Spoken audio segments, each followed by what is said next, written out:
ಸ್ನೇಹಿತರೆ, ನಾನು ನಿಮ್ಮ ಬ್ಯಾಡ್ ಬಾಯ್ ಪ್ರಶಾಂತ್. ನಿನ್ನೆ ನವೆಂಬರ್ 1 ಎಲ್ಲರೂ ರಾಜ್ಯೋತ್ಸವ ಆಚರಿಸ್ತೀರ. ಇವತ್ತು ನಮ್ಮ ಕ್ರೈಸ್ತ ಧರ್ಮದಲ್ಲಿ ಒಂದು ವಿಶೇಷವಾದ ದಿನ. ಏನಂದರೆ ಇದನ್ನು ಸಕಲ ಆತ್ಮಗಳ ಸ್ಮರಣಾ ದಿನ ಅಂತಾರೆ. ಯೂಶ್ವಲಿ ಆಡು ಭಾಷೆಯಲ್ಲಿ ಹೇಳ್ಬೇಕಂದ್ರೆ ಸಮಾಧಿ ಹಬ್ಬ ಅಂತಾರೆ. ಕನ್ಫ್ಯೂಸ್ ಆಗ್ತಾ ಇದ್ದೀನಿ, ಹೇಳ್ತೀನಿ. ಈಗ ಅದಕ್ಕೆ ನಮ್ಮ ಜೊತೆ ಒಬ್ಬರಿದ್ದಾರೆ. ಇವರು ಅಮೃತ್ಸರ್ ಅಂತ, ನನಗೆ ತುಂಬ ಪರಿಚಯದವರು. ನೀವು ನೋಡಿರ್ತೀರ, ನನ್ನ ಪ್ರೀವಿಯಸ್ ವಿಡಿಯೋದಲ್ಲಿ ಒಂದು ಪುಟಾಣಿ ಸಬ್ಸ್ಕ್ರೈಬರ್ ಒಬ್ಬರನ್ನ ತೋರಿಸಿದೆ. ಅವರ ರಿಲೇಷನ್ನೇ ಇವರು, ತಾತ. ಓಕೆ, ಇವರು ಇವಾಗ ತಿಳಿಸ್ಕೊಡ್ತಾರೆ ಇದ್ರ ಬಗ್ಗೆ ಸ್ವಲ್ಪ ಡೀಟೇಲ್ ಆಗಿ. ಬನ್ನಿ ಕೇಳ. ಈ ಮೃತ ಹೊಂದಿದ ಎಲ್ಲ ಆತ್ಮಗಳ ಸ್ಮರಿಸುವ ದಿನವಾಗಿದೆ ಈ ದಿನ.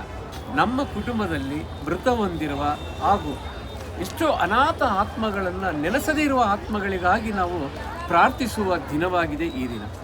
ಅದಕ್ಕಾಗಿ ವಿಶೇಷವಾಗಿ ಈ ವಾಕ್ಯಗಳ ಮುಖಾಂತರ, ವರ್ಡ್ ಆಫ್ ಗಾಡ್ ವಾಕ್ಯಗಳ ಮುಖಾಂತರ ನಾವು ಅರಿತುಕೊಳ್ಳುವುದಾದರೆ, ಯೇಸುವೇ ಮಾರ್ಗ.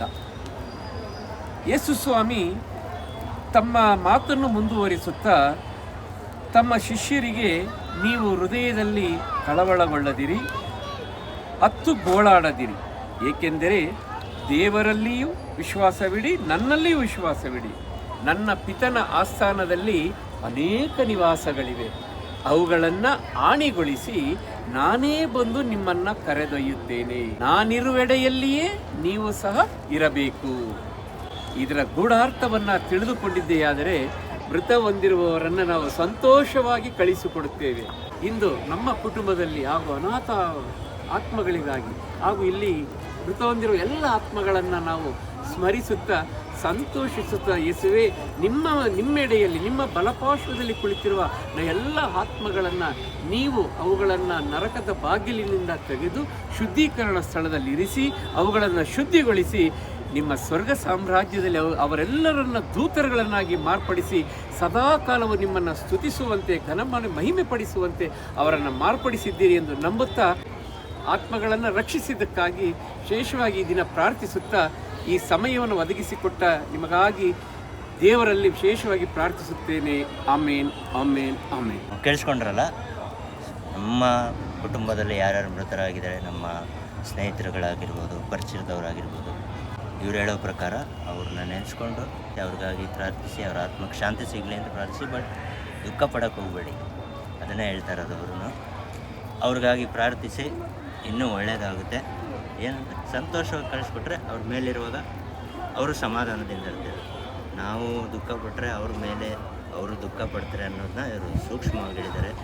ಸೊ ಇದು ಈ ಸಮಾಧಿ ಹಬ್ಬದ ಒಂದು ಮಹತ್ವ, ಏನಕ್ಕೆ ಮಾಡ್ತಾರೆ ಅನ್ನೋದು. ನಮ್ಮ ಅಜ್ಜಿ ಸಮಾಧಿ ಆರಾಮಾಗಿ ಮಲಗಿದ್ದಾರೆ ಎಲ್ಲ. ಸೊ ಹೀಗೆ ಎಲ್ಲ ಸಮಾಧಿಗಳಿಗೂ ಹೂವು ಹಾಕಿ ಧೂಪ ಎಲ್ಲ ಹಾಕ್ತೀವಿ. ಸೊ ವರ್ಷ ನವಂಬರ್ 2ಕ್ಕೆ ಇದು ಹಬ್ಬ ಥರನೇ ನಾವು ಆಚರಿಸ್ತೀವಿ. ಬೆಳಗ್ಗೆ ಪೂಜೆ ಎಲ್ಲ ಇರುತ್ತೆ, ಸತ್ತವರಿಗೆಲ್ಲ ಸ್ಮರಣೆ ಮಾಡಿ, ಯಾರ್ಯಾರು ಮೃತ ಹೊಂದಿದ್ದಾರೆ ಊರಲ್ಲಿ ಅವ್ರಿಗೆಲ್ಲ ಸ್ಮರಣೆ ಮಾಡಿ ಎಲ್ಲ ಆದಮೇಲೆ ಕಡೆದಾಗಿ ಈ ಥರ ತೀರ್ಥ ಹಾಕಿ ಎಲ್ಲ ಸಮಾಧಿಗಳನ್ನೂ ಆಶೀರ್ವಾದ ಮಾಡ್ತಾರೆ. ಇದು ನವಂಬರ್ 2 ನಾವು ಪರ್ಟಿಕ್ಯುಲರ್ ಆಗಿ ಈ ಥರ ಮಾಡ್ತೀವಿ. ಹೇಗೆ ಹಿಂದೂ ಧರ್ಮದಲ್ಲಿ ಪಿತೃಪಕ್ಷ ಅಂತಾರಲ್ಲ, ಆ ಥರನೇ ಇದನ್ನು. ಸೊ ಫೈನಲಿ ನಮಗೂ ಸತ್ತವ್ರಿಗೂ ಏನು ಡಿಫ್ರೆನ್ಸ್ ಹೇಳಿ? ಅವರು ಸತ್ತು ಬದುಕಿದ್ದಾರೆ, ಸುಖವಾಗಿದ್ದಾರೆ. ನಾವು ಬದುಕಿದ್ದು ದಿನ ಸಾಯ್ತಾ ಇದ್ದೀವಿ. ಏನಂತೀರ? ಸಿಗೋಣ ಮುಂದಿನ ವಿಡಿಯೋ.